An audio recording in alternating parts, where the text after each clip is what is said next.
Hello అండి. ఎలా ఉన్నారు? వినాయకుడిని నిమజ్జనం చేసుకోవాలి గదా! ఇంక రెండో రోజే చేసుకున్నాను నేను. ఇంక మూడో రోజు దాకా వీలు పడదని. ఇంక మనకి ఎన్ని రోజులు వీలైతే అన్ని రోజులే గదండీ మనం ఇంట్లో పెట్టుకునేది. ఇంకా అలా అని రెండో రోజు ఇలా కొత్త గిన్నెలో పసుపు, కుంకుమేసుకొని ఇంకా నీళ్ళల్లో ఇంకా గణపతిని అలా నిమజ్జనం చేశాను నేను. మీరెలా చేసుకుంటారో చెప్పండి?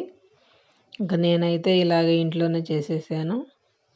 ఇంకా కాసేపటి తర్వాత ఆ నీళ్ళు ఆ గణపతిని తీసుకెళ్ళి ఇంకా మొక్కల్లో పోసుకుంటాను.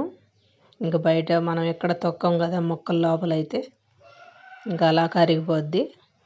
ఇంక అంతేనండి. నేనైతే ఇలా చేసుకున్నాను. బావుందా? వీడియో నచ్చినట్లయితే అలా చూసి వెళ్ళిపోకుండా సబ్స్క్రైబ్ చేసుకోండి. లైక్ చేయండి.